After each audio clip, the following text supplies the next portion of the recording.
Autoweb. Welcome to the Millionaire Car Salesman Podcast, the #1 resource for automotive sales professionals, managers, and owners to learn how to make money, accumulate wealth, and to all out ball out in the auto industry. And now your hosts, Sean V. Bradley and L.A. Williams. 1, 2, 3, 4, Autoweb.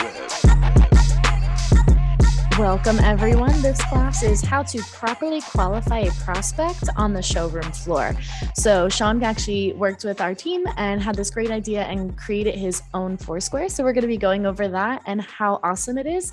I'm not a car person, so this sheet actually helps me understand the car buying process so much better. So if it's helping me as his assistant, it's going to help you as a salesperson and your customers. So just some housekeeping rules. We do want to just make sure that if you have cameras are on, and that if you have the audio, that we're muted, and all questions will be asked and answered at the end of the webinar. So if you could just go ahead and also throw in the chat your name and what dealership you're from for attendance purposes, that would be great.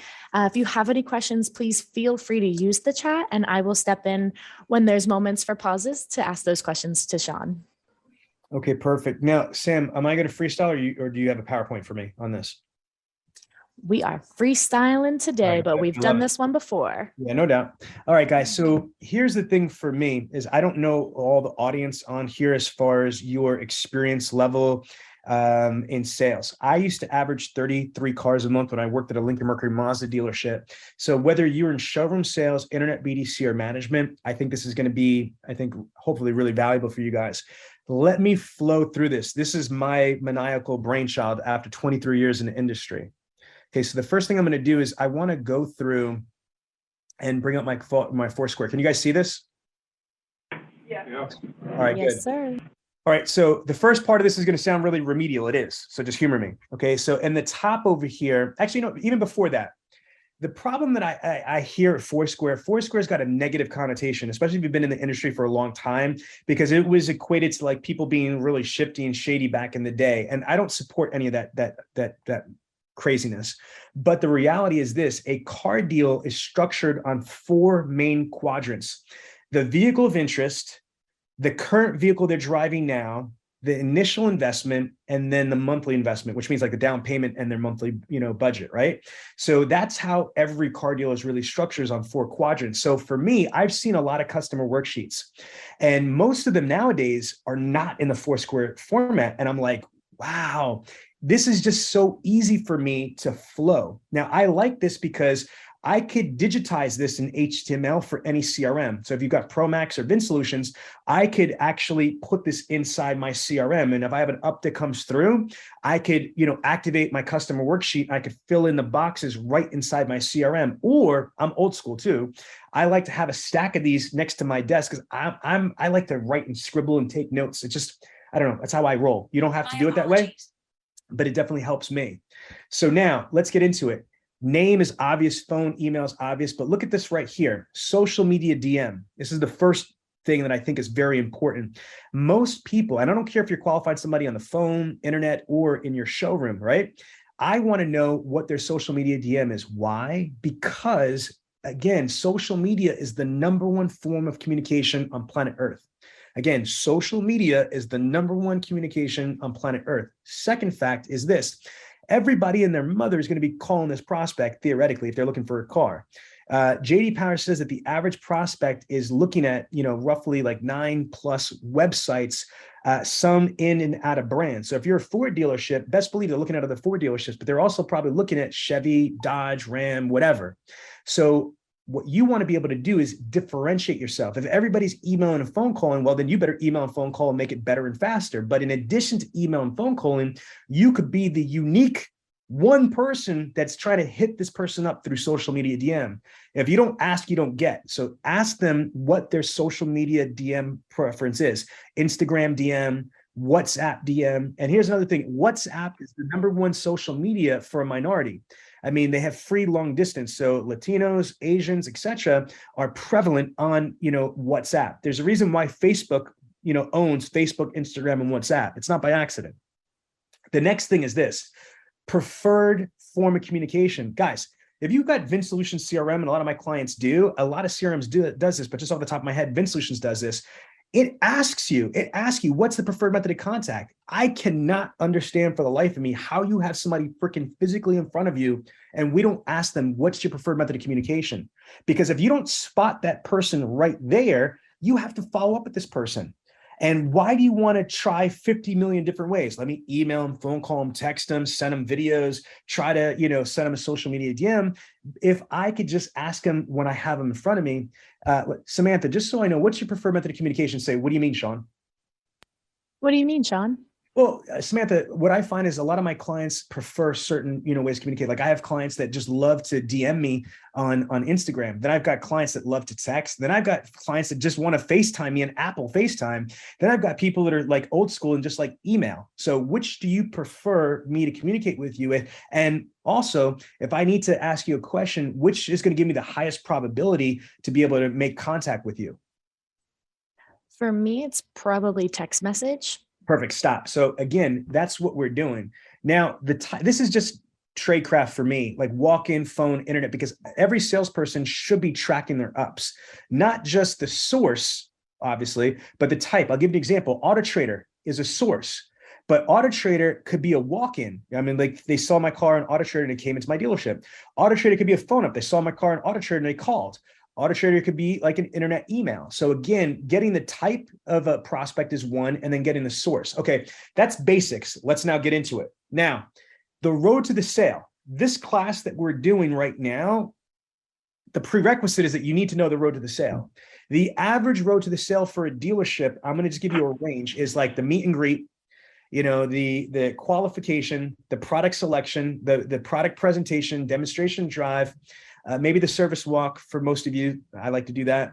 Negotiations, close the deal, F&I, boom, boom. That's like a rough road to the sale.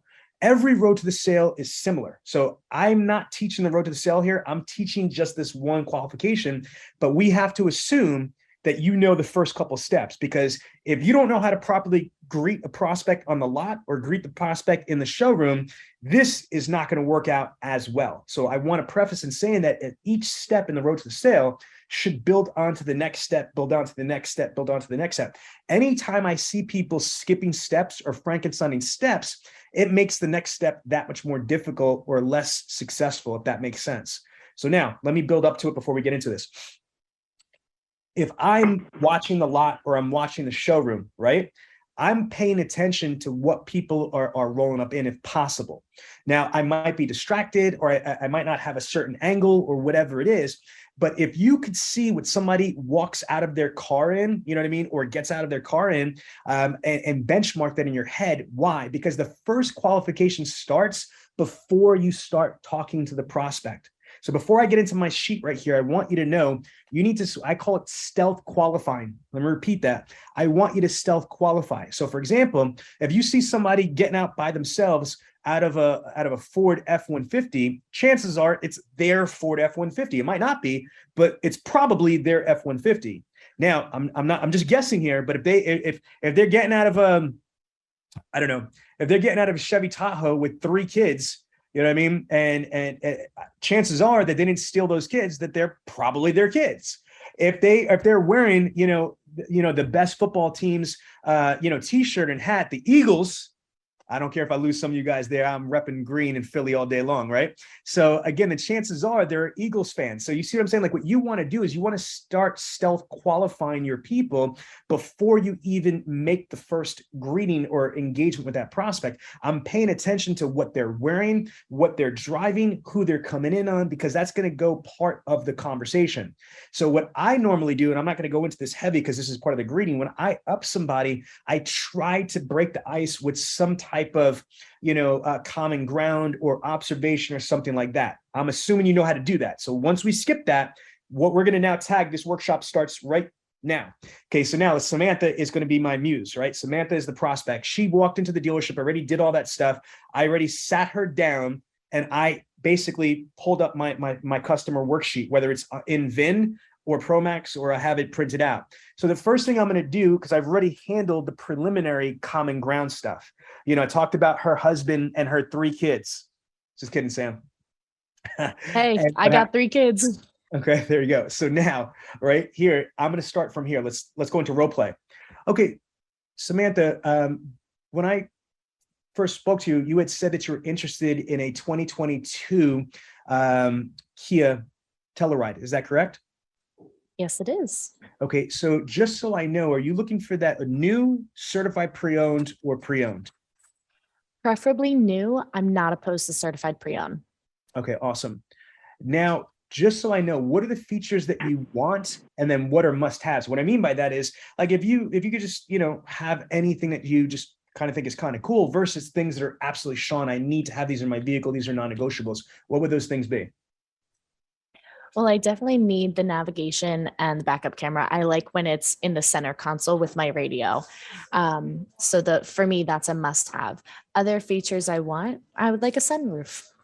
Okay, fair enough. Well, listen, I think we definitely be able to accommodate that. Question for you, which is more important, budget or features? Budget, definitely. Okay, stop. Guys, this is a really good qualifying question because, again, you heard that phrase where that cliche, you have beer bottle budget, but champagne taste. A lot of times people might want more things, but it's not physically possible. You also got to remember, vehicles are more expensive than they've ever been in the history of the automotive industry. My daughter works at a Kia dealership. My other daughter, you know what I mean? Like I have one that works for Dealer Synergy, but Kalina works at RK Kia, and they're selling used Tellurides that are 18 months old, almost 2 years old, for like 8 G's over sticker over a new one. Insane. So again, a lot of times people still don't realize how much cars cost nowadays. And there's no like $10,000 discounts and rebates like there were 2 years ago, right? So this is a very important question. Is it budget or features? Because again, as I get further on, I might have to readjust my prospects' expectations in either what type of, model they're going to be able to qualify for or get in their budget, or they might have to change what their budget is if the features are more important than the budget. So I hope that makes sense. So let's jump back in. Features or budget, Samantha? Budget. Listen, not a problem. Make sure that we fit your budget perfectly. Now, just so I know, what's the purpose of the vehicle, Samantha? Got to take my kids to soccer practice every night. Okay. So you're a soccer mom. Yes. And I'm not caving for the minivan yet. Listen, like I totally get it. We have 4 kids. And we don't do soccer, but we do wrestling, jujitsu, and like that. And my wife said she's way too cool to be driving a minivan. Not shoot minivans down, but I feel where you're coming from. Now, are you going to be the primary driver on this vehicle? Yes. Okay. Are you going to be adding anyone to the title? I will be adding my husband. Stop. Okay, guys, ladies and gentlemen, this is a very strategic question to ask. And I didn't say, is all the decision makers here? And it's so rude and it's so condescending to ask a female, is your husband going to be part of this or something like that? What I don't want to have happen is assume that whoever I'm in front of or whoever I'm talking to is the sole decision maker. I mean, you know how much that's going to suck if by me not asking that question, I could get like 30 minutes or 3 hours into this and try to close the deal. And then she's like, oh, my husband's not here. I got to ask my husband. Insert palm to forehead. All I needed to do is just ask that very stealth question. Are we going to add anyone else to this title? First of all, that's the trial close. Do you hear me? That's a trial close right there. I'm already setting the stage that, look, I'm assuming that we're going to sell you a vehicle and who's else going to be on that title. And she just volunteered her husband. Well, guess what? I don't see no husband here. So now I already know that shit, I need to turn around and be strategic and maybe not right this second and maybe do a Zoom or offer to do the test drive to where the husband's at or get into details. But what I don't want to do is just skip over this, get further in the process and then get an objection or a stall because I don't have all the decision makers there. Does that make sense, everybody, right? If you understand, type understand in chat for me, okay? Now, the next question I think is very underutilized. Samantha, just so I know, are you considering any other vehicles? I'm looking at a few different Subarus as well. Okay. Well, again, what kind of Subarus are you looking at? Forester, is that one? Yeah. I don't actually know. All right. So stop. Now, the reason why this is important, I'm going to give you some field intelligence. Several years ago, there was a major study done by Google and ComScore and Polk. They did what's called a new car purchase path survey. And what they found, it's mind-blowing, is that 80% of people that are looking for a vehicle cross-shop that brand. Let me be specific.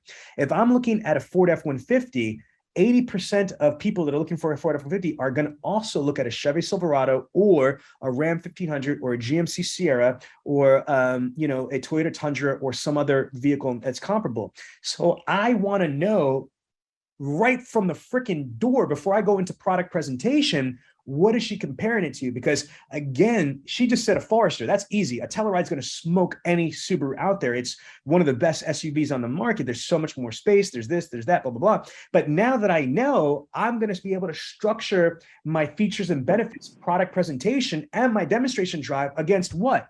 Building value on my vehicle over anything that the Subaru could possibly do. Starting with that a Subaru does not have a 10-year, 100,000-mile powertrain warranty. A Subaru does not have a 5-year, 60,000-mile bumper-to-bumper warranty, and then yada, yada, yada. So again, if I didn't ask that simple question, what are you comparing it to, then I can't continuously sell against my competitor without selling against my competitor. Does that make sense, guys, too? Right? That's pretty cool. So now, this is literally the minimum that I'm asking for. Now, obviously, because if you haven't been used to these type of questions, the sheet is really good, but you don't want to sound like you're an interrogator, like Samantha, where are your papers? With a shining light in there. I'm not interrogating her. So you've got to just use this at first as best as you can. I suggest practicing this by yourself. That way it sounds more fluid, like you just have it maybe face down or on the screen, and you're just kind of asking the questions so they sound natural. These are all natural questions. Now watch, I'm going to share something with you. I'm now going to pivot from here. Now I'm just so it doesn't sound choppy, because I'm trying to train you and do this, right? So I'm going to go back to role play, but I'm going to pick up where we left off, but I'm going to go now into here and explain why. Okay. So Samantha, what other vehicles are you considering? I'm looking at some Subarus, particularly the Forester. I'm gonna tell you right now, I think Subarus are beautiful. There's definitely obviously a big difference of the Kia Telluride of a Subaru. It's again, like one of the most incredible trucks on the planet. There's so much more room and it's more luxurious. And I don't know if you know, but the warranties, my gosh, Samantha, if you're talking about going to soccer practice, having all those kids in and out, first of all, safety is critically important, one, and then being able to, protect against wear and tear and things like that. And as much use you're going to get out of it. I'm going to tell you right now that the Kia warranty is, superb. It's second to absolutely none. You have the industry's #1 warranty. We have a 100,000-mile, 10-year powertrain warranty, and we've got a 5-year, 60,000-mile warranty. So with that being said, what kind of vehicle are you currently driving? Stop narrative. I want you to push back and say, why do you want to know that? You don't have to snap. Okay. Why do you want to know that? Oh, Sam, fair enough. Because, you want the absolute best deal, correct? Yes. Okay. Well, again, the manufacturer sometimes has rebates and incentives that are not open to the public. And I'm going to tell you right now, with the craziness of pricing and vehicle availability, I'm trying to get you everything that you qualify for. So depending what kind of car you're driving now, you might have what's called owner rewards if you have a Kia product. If you don't have a Kia product now, there might be what's called conquest money. Stop. That's a true statement. Probably it doesn't exist right now. But again, conquest money and owner loyalty money is a legitimate thing. So that should give you complete justification answering that question. That's not the sole reason why, and it's not the most strategic reason why, but it is definitely an honest and justifiable reason to ask that question. So now answer the question, Sam. I currently drive a 2017 Kia Forte. Oh, wow. Okay. So see, again, then you've got great taste. Kia is, an amazing brand. And I'm going to tell you right now, as you've been seeing the evolution of Kia, my gosh, it's gorgeous, right or wrong? Very right. They've definitely come a long way. Okay. So what's the mileage on your current Forte right now? About 55,000. Okay. Now the color of your Forte? Silver. Silver. Okay. And condition from 1 to 5, 5 being like garage kept, 1 meaning we had to tow it in. What would you say your condition is? Definitely a 4. A 4. Wow. Samantha, I'm going to tell you right now, we have an inventory shortage right now, as you know, because of the pandemic. If that vehicle is in the condition that you say it is, I'm obviously a Kia dealer. I'm gonna tell you right now, I want that vehicle. As a matter of fact, I might be able to get you more for that vehicle than it's actually worth. Stop narrative. Guys, 75% of all car deals involve a trade. Okay. 75% of all car deals involve a trade. And I can mitigate, maybe some of the pricing issues if I could sink in on the trade. Because you heard what I said, that's an accurate statement. I might be able to get you more for your vehicle than it's worth, which is 100% true. Okay. And now your used car is worth more than it's ever worth ever in the history of automotive right now because of the climate. So now what I'm doing is I'm planting a seed in the prospect's mind of hope. Wait a minute here. Okay, this guy said that he might be able to get me more for my vehicle than it's worth. He said he really wants it because he's a Kia dealer and he sells used cars and he has used car shortage. Maybe I could get something special here. That's all I want her to think right now. Now let's keep going. Samantha, do you have a payoff on that vehicle?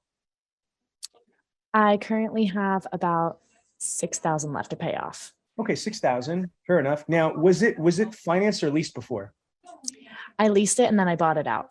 Oh, okay. Now, what was your lender that you went through? I don't know. Okay. Some people might know.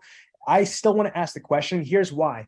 Because it's not 100% accurate, but it's good. I want to get as much field intel as I can, because if she had Santander or she had Drive Financial or back in the day she had AmeriCredit or something like that, right? Then there's a possibility that she had bad credit before and might still have lingering bad credit or full-blown bad credit now. It's not an exact science. It's field intelligence. I'm building the profile. Let me stop narrative and say to you, the way that my mind works, think of qualifying a prospect like a 500 puzzle piece, 500 pieces in a puzzle, right? And what we're doing is when we up somebody, the puzzle is turned upside down. We can't see the picture and the pieces all scattered. What we are trying to do as we qualify somebody, we're flipping over a piece and we're finding the picture and we're trying to put it in the right space. The more questions we ask, the more metaphorical pictures or pieces we're able to flip over and put together. And the whole thing is like, how when you put a puzzle together, the more pieces you put together, the clearer the picture until you're able to form that picture. That's what we're trying to do here. The more questions that we're asking, the clearer the picture of who we're speaking to, what their wants, wishes are, and what the unlocking the Da Vinci Code of what the plan is to sell this person. So going back, she doesn't know the lender, not a problem. So I'm going to say, do you have your registration card or your insurance card on you for your VIN number? The reason why I'm asking for that is, I could put your VIN number in our Kia computer and I could get all the specs on it, that I need to see what you qualify for, et cetera, and payoffs and all that information. Is that fair enough? So I get that number. Now, Samantha, are you looking? Notice I didn't talk about this as a trade this whole time yet. I asked what kind of car you're driving. Now I ask the question, Samantha, are you looking to trade in the vehicle? I don't know. What would trading in get me? Okay, well, I'd have to be able to see what that vehicle, qualifies for, how much equity is in there. Actually, we have one of our certified appraisers on hand today. After we get a little further into this, as I am showing you the new Telluride and find out if you absolutely love this vehicle, we could have our pre-owned manager see how much equity is in your vehicle and how much above book value we can get you for your vehicle. Now, I will say this, in addition to what we could offer you for your trade, I don't know if anybody's ever shared this with you, there's a tax break savings. Do you know what that is, Samantha? I don't. Okay, so let's take this right now. If you're looking at a $40,000 vehicle, right? 40,000 times 0.07 for 7% interest. That means that if you were going to purchase this vehicle, your taxes, forget about motor vehicles and all that stuff, just your taxes is $2,800. Make sense? However, let's just say that your vehicle, this is not the real ACV. Let's say your vehicle is worth 18,000, but you owe 6,000 on it. So there's 12,000 left, right? So what we do is we take $12,000 from the 40,000, right? And that means that you're only going to be taxed on the 28,000. So watch, 28,000 times 0.07, that is only 1960. So I'm saving you almost $1,000 in what's called tax break savings. Stop narrative. Guys, this is very important. I don't hear salespeople and BDC agents talk enough about the value of trading in the vehicle and some of the benefits. So again, what I just said is called a tax break savings. I'm going to repeat that one quick time.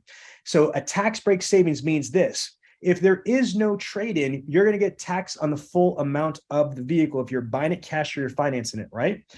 So in New Jersey, for example, if it's a 7% interest or whatever state, if it's a 7% interest, it's $2,800. However, if I'm able to show $12,000 equity in your trade, $12,000 comes off of the $40,000 selling price. So instead of getting taxed on $40,000, you're only getting taxed on the difference. So the difference being $28,000. So 7% of $28,000 is about like $900, less. So what people got to realize is that when they trade in their vehicle, there is that tax break savings. Samantha, does that make sense? Yes. Okay, cool. So now she's like, well, wait a minute here. I might get more for my trade than it's worth. And I got a tax break savings. Let me at least see what trade there is. And the reason why this is important is for a bunch of different reasons. Trade is huge because there's money that could be buried or utilized. Sometimes people don't know how much their trade is actually worth, and dealerships could actually get the trade in. They could pay less for the trade, which means that when they put it on the front line after recondition it, they could make more profit. So that's one reason. There's more gross in the deal, theoretically, if there's a trade. Second, if there's an issue with the price of the vehicle, they might be able to discount the vehicle on paper, but take it from the actual trade value. It's called working the four squares in the deal structure. But in addition to that, my God, trades are really important, even if they're freaking sleds, meaning that they can't even drive. You know what I mean? Because again, if you have a special finance, like I have Mitsubishi dealers, I got independent dealerships, I got Kia dealerships, and they have these special finance. Again, there is book value on these cars. So especially if somebody doesn't have a lot of down payment, they could show like X amount of dollars for trade. To the dealer or to the world, it might only be worth $1 or $500, but we might be able to put a G down or $1,500 to show trade value that maybe be able to get the deal approved. So profitability is one, getting a deal approval is another, getting multiple options on different types of inventory. You might qualify for different things because you have a trade down. Because at the end of the day, the lending institutions want to make sure that the person has got skin in the game, so they pay their bills. So the more that they're able to put down, the more skin in the game, the less risk they have to loan out. So again, trade's really important. Now, the next part is my favorite, guys. After these messages, we'll be right back. Attention auto dealers. You need an opportunity to do business. AutoWeb is one of the largest suppliers of high-quality leads. High-quality buyers. At a 10% closing ratio, you will be at less than $190 per car sold. Don't just settle for what you get. AutoWeb can fully customize your results through targeted markets and/or zip codes, and as a partner, you will get premium placement within search results. Who better to do that than literally the people that invented automotive internet sales? If you want to sell more cars more often and more profitably, then you need AutoWeb. Ladies and gentlemen, my next part is my favorite part of the deal structure. The key to profitability is the down payment. I've been doing this for over 2 decades. I'm telling you this right now. The problem is most of the time, the freaking sales rep or the BDC works against the desk. Okay, I'm going to repeat that. Most of the times when I'm desk deals and doing shit like this, I've got salespeople coming to me, and what they're saying is, "Oh, boss, you know what I mean? Like, hey, Sean, they only got $1,000 down. They only got, this down, and they're grinding me. I got to say, stop. Cardone has a book I love, Sell or Be Sold. In life, we're either selling people or we're being sold. My kids are every day trying to sell me shit. Why they should stay up late, why they shouldn't only eat candy and cookies instead of healthy foods, or I am trying to sell them and why that's not going to happen and why it shouldn't happen. My wife is always selling me and trying to close me. I'm always trying to close my wife. I'm just saying that's how life is. You're either selling or being sold. So again, you're either being sold and spotted by your prospects on why they can't put any money down, or you're being a sales professional and selling them why they need to put money down. So listen to how I do it with Samantha, right? Let me end up over here. So Samantha, tell me what you like about your Kia Forte right now and what you don't like about that vehicle. What I like about it is that it's very spacious. What I don't like is that it's just not big enough for me and my kids. So I'm not able to travel and get them where they need to go efficiently. Well, let me just say this right now. What you like about your current Kia, you're going to love in the Telluride. I mean, first of all, you got great taste, girl. You know that Kias are blowing up right now. I mean, like I used to sell Kias like many, many years ago, and they're totally different species. These are going against some of the most beautiful cars that are on the road. I mean, these cars are gorgeous, but your Telluride that you're going to, wind up getting into is just way bigger. It is probably one of the most incredible trucks out there. There's people that are not buying BMW X5s or Mercedes GLs or, some of these high-end vehicles because they're getting that type of luxury features in here. Plus you get that same Kia, amazing warranty, the 10-year, 100,000 mile, which you won't find in that Subaru. And then, by the way, what you just said about the spacing, my gosh, the Telluride is so much larger. It's got a third row, etc. Where, again, unfortunately, you're not going to be able to find that ergonomics and that spacing in the Subaru Forester. Now, with that being said, if we move forward with this Telluride, would you like our help with financing or leasing this vehicle? Probably. Okay, awesome. All right. So again, we are very competitive with interest rates and with our pricing. So we're going to get into that. Quick question for you. How would you rate your credit from 1 to 8? The reason why we use this weird scale, if you think a credit score is like 500, 600, 700, 800, etc., think of it that way. So from 1 to 8, 8 being the absolute perfect, what would you rate your credit score at? I have a 7. Stop. Side note, what I have a rule at Dealer Synergy, your store might be different, but if I ask that question 100% of the time right at this place in the qualification, if they say anything under a 7, it means a 6 or below, I stop the process and I'm going to engage a credit app right there. Okay. But a 7 and above, I'm assuming that she's got good credit. Okay. That's a 700 score right there, approximately. So again, it's not an exact science, but let's not go through it. Let's go through the credit score again, because I want you to hear the way I go into the next part. Okay. So Samantha, how would you rate your credit on a scale of 1 to 8, 8 being the best? I would say a 7. Wow. That sounds like excellent credit. So you should definitely qualify for our most advantageous rates and options. Now, Sam, I'm going to say this right here. The banks suggest that they do not require this, all right? But they suggest that you put 20% down. Is that comfortable for you? Depends on what the 20% is. Well, I already. Let's just say, for example, okay, what we were just talking about. Remember, I'm not the certified appraiser, but just using an example I gave you before, again, the selling price of the vehicle would probably be down at about $28,000. Okay, so again, 10% of that would be about, again, 2,800. So again, about 20% of that is you're just about $5,600. So are you comfortable with put $5,600 down? Not entirely. Okay. So what were you comfortable putting down as your down payment? I could probably do about 3,500. Okay. So 3,500, but you're also still going to put down your taxes and motor vehicle, correct? Stop. Correct. Guys, this is money right here that I'm telling you, okay? I'm telling you, down payment is key to profitability. So first of all, most people don't like asking for down payment and then opening them up at that high, but this is true. I don't know if anybody shared this with you before, but this is a fact. If a prospect puts 20% down, it's an automatic tier jump. If they're a tier 3 credit, if they put 20% down, boom, like magic, they're tier 2. If they're tier 2 credit, if they put 20% down, they're freaking tier 1, which is the highest, like they have the best, lowest interest rates. So I'm not making this up. This is legitimate, righteous stuff. So I'm not shy trying to open up the prospect at 20% down. It's better for the prospect. It's better for the dealership. It's a win-win. You see what she said? She said 3,500. A lot of people are like, oh my God, I can't believe I got $3,500 down, or that's great. I didn't even blink. I did what's called an assumptive transition. It's a bump. Okay. That's why I even have it right here. And it's on the paper. So if they're looking at my document, it's like, okay, they're not making it up. So again, what I said was after the 3,500, okay, but you still are planning to put down your taxes and motor vehicles. Is that correct? I didn't say, Mr. or Mrs. Prospect, would you please still put down tax? No, I said it with like bass in my voice, like with confidence. I'm the bank representative right now. I'm the consultant, right? So listen to how I say it, Samantha. So $3,500 down, but you're still planning to put down your motor vehicle and your taxes, correct? Correct.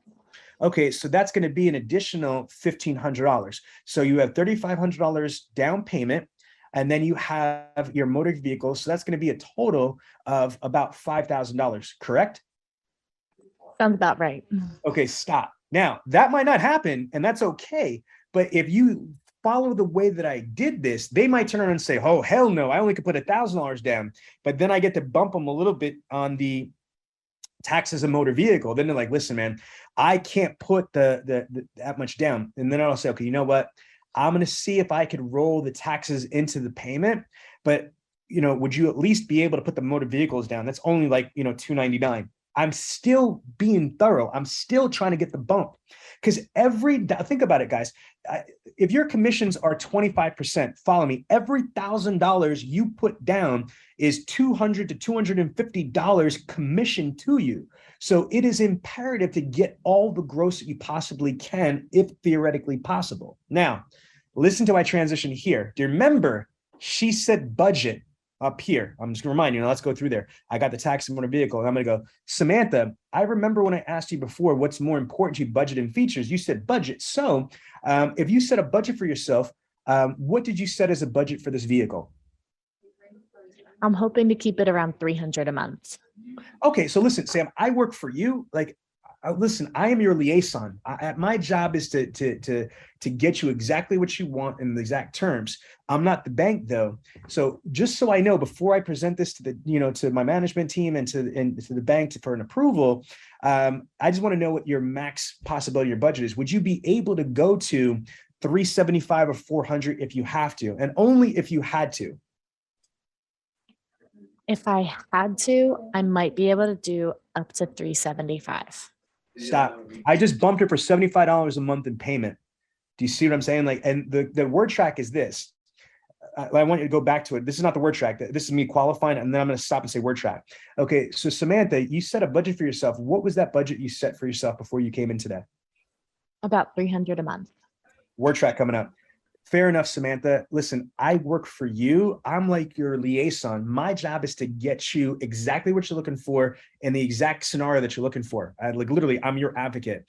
But before I present this to management and for an approval from the banks, I just want to be able to have all the details that I can present to the bank. So what would you absolutely, max be if you had to? Would you be able to go to 375 or 400 if you had to? So the word track is, listen, only if you had to. Now, I'm not trying to be funny, but surprise, you have to, right? So that I don't have to tell her that right there. I'm going to tell her that later on, if I have to. But you know what I don't want to do is I don't want to think that this is the only budget that I can. And also follow me on this. Let's do some quick math, guys, really quick. She said 375, right? But let's say it's 300. Do you know what $300 a month times 60 months is? That's only $18,000. Did you not hear me? This vehicle is $28,000 without taxes, tags, registration, motor vehicles. How in the hell are we going to sell her a $28,000 vehicle without interest, without this? And it doesn't add up. So now let's switch it to 375. 375 times 60. Now it's 22.5. I'm still off, but I'm a little bit closer. Do you see what I'm saying? A lot of times it's going to blow your mind. People are not realistic in their minds with their math for whatever reason. They miscalculated the trade. They misassumed what the cost of the vehicle is. So it's important to ask these questions. And if they don't make sense, then you need to readjust. And I might say something like this. Okay, Sam, I said, I'm here for you. Help me figure out how I can make this work. Your budget is $300. Okay. Even if we went times 72 months, right? Okay. 6 years, that's only $21,000. That's still not including interest, tax, registration, motor vehicles. That's there. So the $300 is not going to work. What we either have to do is either look at a different vehicle, or we need to think of, possibly a different payment reality on this here. And this is how it works. It's give and a take in the conversation. All right, guys, what I want to do for the rest of the time is, this is a great overview, is I want to open it up to you guys for questions. Let's start with, did you guys get value in what I just shared with you? If you got value, type in value in the chat, and you can open up your mics now and let me know if you guys got value out of this. What do you think? May I ask a question? Yeah, yes, you can. So doing all that math, because like I said, I'm not really a car person, so this is all kind of still new for me. if I were to, I know it's a role play, but if I were to do a trade-in, obviously we don't really have an appraisal, and I put down taxes, tags, and the 3,500, doesn't that balance out that possible like 375? Because that got me to the 22.5. So then I only was off like the 7.5. So shouldn't everything else kind of balance that? No, let's use the exact scenario we just had. Good question. Okay. By the way, she's my assistant, guys. She's the executive assistant. She's not a consultant or trainer. So don't get scared. We have car people on the team. She's just my assistant. So but Sam, this is great though, because you're a prospect. You're like a normal person, you know what I mean? Outside the industry, you're a civilian, right? So let's just use this scenario we did. And I said that we were going to give you like, it was like 18,000 for the trade. It was kind of high. And you had 6,000 payoff. So there's $12,000 off of the 40. So that means that it's $28,000. So yes, you were going to put registration and motor vehicles, but it's still not enough, because what about the interest rate? If the vehicle is 28,000, you're right. If you're putting, you know, the, how much was it? 3,500. Okay. So if you put $3,500 down, let's take that off of the 3,500 off of the 28. So 28,000. So that still brings it to 24.5. Look at the payment right now with zero interest. 300 times 60 is only 18,000. All right. For 300 times 72 is still only 21. You're still several $1,000s off without even factoring interest. And interest is a bitch because it compounds annually. Do you see what I'm saying? Like if you have, I mean, let's just do the math. If you have a, I don't think there's 0% right now, but let's just say there's a 2% interest rate, like 1.9. If you've got $24,000 times 0.2, hold on, 24,000 times 0.02. Okay, that's like $480. So $480 times 5 years, that's another $2,400 in interest over the next 5 years. Does that make sense? And that's only at a freaking 2% interest rate. At a 1% interest rate, you're still at $1,200 additional. So you are probably about $4,000 away. And the way that this works approximately is every $1,000 you put down only knocks off about $20 a month in payment, $22 approximately per payment, depending on what your credit is. So like, honestly, you are literally, in my math from just doing this just out of my head, at least like $4,000 or $5,000 away. So what I would say to you, honestly, to make this work is we would either have to extend term, which is possible, you know, which I don't like to do, especially now with the economy the way it is, we're going to be burying people. So I don't like that. So I'd say extending term is one. Second is leasing. Leasing is a really good alternative. Again, even at Kias right now are leasing pretty well, you know what I mean? But there's certain, you know, companies that have better leasing programs there. So leasing is an option. Here's another option. A certified pre-owned might be cheaper, or a pre-owned might be cheaper. You see what I'm saying? So again, that's why we do the qualification, because even if you build a rapport with somebody and they like you, you like them, but if they don't fit the budget, you don't want to have this shit blow up in your face after you spent 30 minutes or 3 hours with a prospect. You want to ascertain this in the very beginning of the conversation. All right, so let me open up to the class. What questions do you guys have? Can you read the questions that they have? So only 2 people put that they got value. So either you guys are forgetting to type in, or I suck on this webinar, which I doubt. So come on, show me some love. Well, don't forget Salt Lake Mitsubishi's kind of all together in one room. So okay, cool. Okay, cool. So anybody that has a mic access, if you got anything you want to add to it or questions? Any questions? No?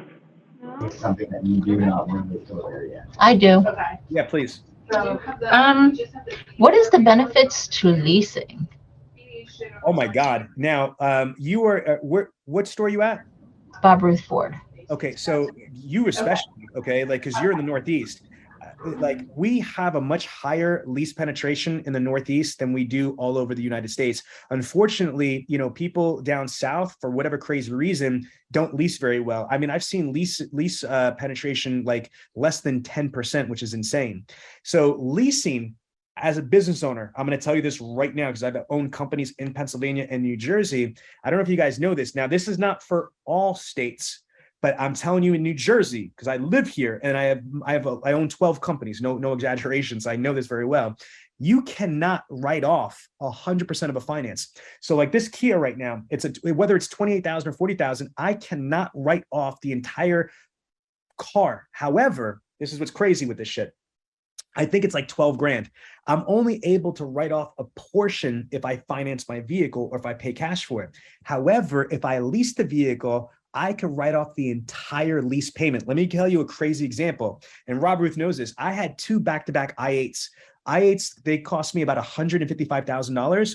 So guess what? My lease payment was probably, I think, maybe like $1,500 a month or something like that, right? So this is insane. I can only, if I financed my BMW i8 when I had it, I could only write off 12 or 15,000 out of $155,000. That's it. But if I lease that shit, I could write off the entire lease payment. So leasing to business owners is phenomenal. First of all, it's phenomenal. Second thing on leasing, I mean, to explain to you is that cars are depreciating assets. Most people know that I'm a multimillionaire. I specialize in finance. I had a nationally syndicated radio show about business and money. So I learned a lot. And one of the major reasons why people are broke in the United States, besides divorce and cars, I shit you not, I was floored. Those are the 2 big reasons why people do not have enough money in their retirement and why they're broke, is because they buy depreciating assets. Even Mercedes and BMWs are depreciating assets. Guys, do you realize right now, oh my God, we are putting people to sleep right now. How in the world are we charging people over sticker on vehicles or sticker on vehicles, and then we're putting them out there on 60 or 72 month finances? What do you think is going to happen when we're trying to trade them out? They're going to be buried when the market readjusts, right? So when you put somebody in a lease, you could get more car at less payment. Do you see what I'm saying? So again, if I put somebody into a lease, they might not have been able to afford, the finance payment, you know what I mean, on the vehicle, because you're only paying a portion of it. Now, what people push back is, I don't want to rent a vehicle. And I'm like, really? Come on. Like, your last vehicle, did you own that vehicle? Of course I own the vehicle. You pay cash for it? No, I had a bank. So the bank owned that shit. You didn't own that shit, right? The bank did. So whether the bank holds the mortgage or you're leasing, if you're making payments, what does it matter? You know what I'm saying? Like to me, it makes the most sense to lease. Now, there's other pushbacks. Well, I drive so many miles. Do you hear what my assistant said? She had a lease and she bought out the lease at the end. So here's what I would say. Lease is also good. If somebody's in the market for a used car, I think that's a great thing, but I might turn around and put them into a brand new lease. They get a brand new vehicle. They got a full bumper warranty, yada, yada, yada. And even if they drive a ton of miles, they don't have to turn the car back in. They could actually buy the lease out at the end of it. Does that make sense? A couple of the things that I think are really awesome with leasing for us as automotive professionals, it's a faster turnaround. If I put somebody in a 36-month lease, literally in 2.5 years or close to 2.5 years, I could get them out. It's a faster turn. I'm selling more cars or leasing more cars, making more money because it's a faster turn. I'd rather deal with somebody every 2.5 to 3 years than every 5 to 7 years. Does that make sense? Yeah, it does. So if you go ahead and buy that at the end of that term, is the cost of that vehicle, how do they go by that? I mean, okay, so how it works is this, and I'm going to give a disclaimer because I've done this a bunch of times. Usually it is a little bit more expensive. So if you look at, because when you lease a vehicle, right when you lease it that day, it tells you what your payoff is at the end. So if you take all the lease payments you did for the 3 years or 36 months and you add it to your payoff, it might be a little bit more. Right now, probably not, because there's equity in vehicles. I can't tell you how many clients we have right now, even you guys. I know for a fact at Bob Ruth Ford that you guys are having people that are coming in, instead of terming their leases, you're buying out their leases because there's freaking equity in the leases that are right now. That's the other thing right now, which is mind blowing, is that there's equity in lease terms right now because of the whole inventory shortage. But follow what I'm saying is, let's just say worst case scenario. Let's just use this. This is scenario here. If she was going to lease the vehicle hypothetically at $300 a month, for 36 months, $300 times 36. First of all, remember that, right? She's only paying $10,800. Let's just say that vehicle is worth $25,000 or $22,000 or 20 something $1,000. You see what I'm saying? She's not paying for 60 months. She's only paying for a partial time, like a timeshare, if you will. At the end of the lease, there's going to be a residual value. Now, usually it's anywhere, I don't know what the hell the residuals are now because the inventory is crazy, but on average, it was about like 48 to 53% for like, like tier 1 vehicles, like Honda, Fords, for you guys are Fords. So let's just put it this way. If somebody buys a $40,000 truck today from you, in 3 years, it's only going to be worth less than half of what it is. It's mind blowing. So if I buy a $40,000 truck today, 3 years down the road, that vehicle is probably going to be worth only 18 grand. Think about that. That's insane to me. Why the hell would I buy an asset like that? That makes no sense. I much rather lease that vehicle, be in a full bumper to bumper warranty the whole entire time. I don't have to worry about repairs or damage or things like that. Everything's covered. It is the cleaner, easier thing to do if possible. Does that help? Yes, and that's mind blowing. Like I'm still processing that because I was born and raised, you buy what you can, you buy. I never even considered leasing, and I have a business. And when I bought my vehicle, they knew that I had a business, and that's why I was buying it. They didn't offer that. Well, again, that's because they weren't trained properly. That's what it is that a lot of people don't realize the benefits of leasing. Listen, you are a client, like you guys are all clients on Bradley Demand. I'm going to show you something. One of the top leasing experts in the country is Cody Carter. So guys, watch this. When I go into Bradley on Demand, I'm going to go to the Millionaire Car Salesman section. You see Cody Carter? You want to learn about leasing? This is insane right here.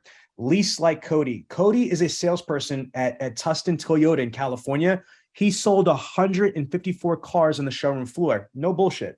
This guy is one of the top salespeople in the world. That's why I signed him to my company. So look at this right here.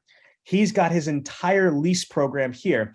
Is leasing viable in the current economy? The value of leasing and pull ahead programs. How putting customers in a lease makes their situation more advantageous. Understanding grossing in relation to the money factor. Explaining residual. Are there better leasing programs than what the manufacturer offers? Developing relationships with banks and reps. Here, watch this. I'm going to show this one right here. How putting customers in a lease makes their situation more advantageous. Explain this because there's a lot of car people that just still Can you hear this? Get it. How putting somebody in a lease really makes their whole situation more advantageous. Break it down for the people in the bleachers.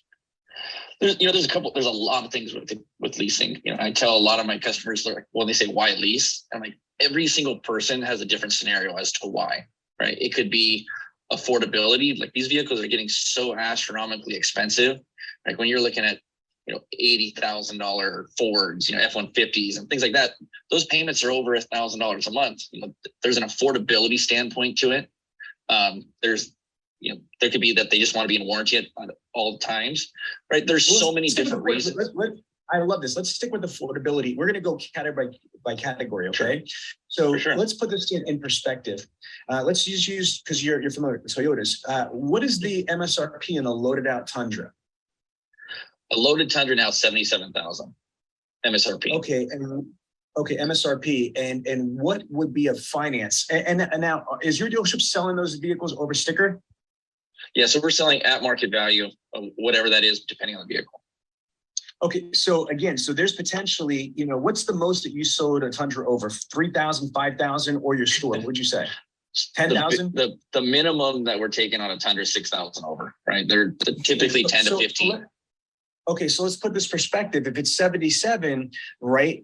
Again, where are we at? Like, what is that? Like $84,000, $85,000? That's there plus tags, registration, motor vehicles, whatever. Again, we're like almost 90 grand. What is a finance on a 60-month finance off of 90 grand?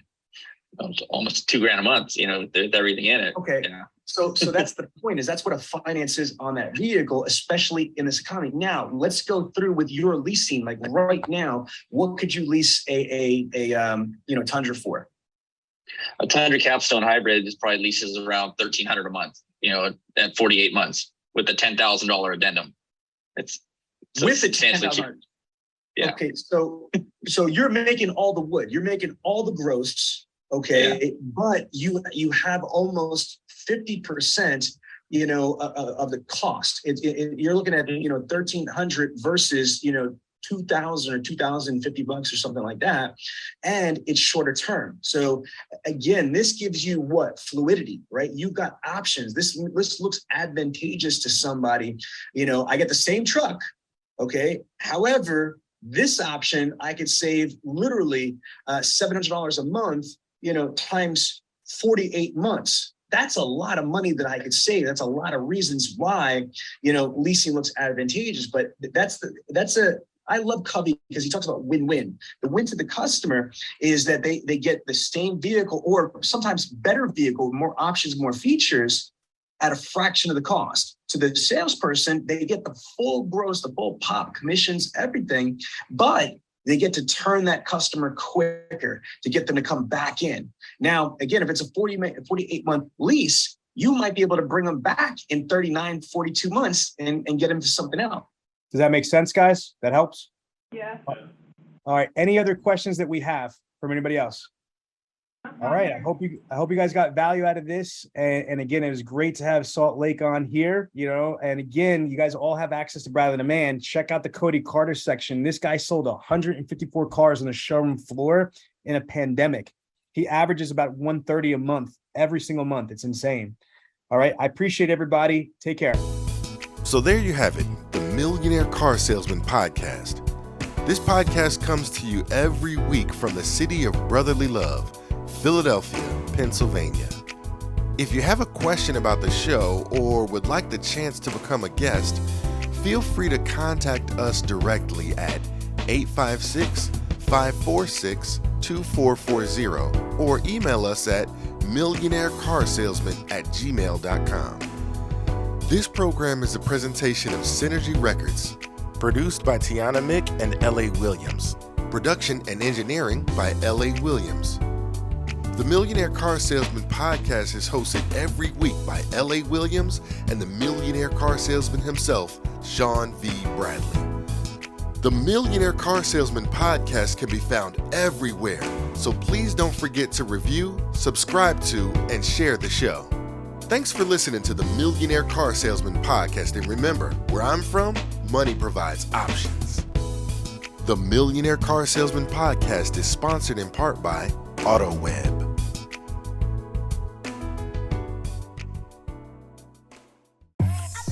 If you enjoyed this podcast, then make sure to give it a thumbs up, subscribe, and leave us a review. Let some other folks know about it. Oh, and don't forget to join the Millionaire Car Salesman group on Facebook. We'll see you there.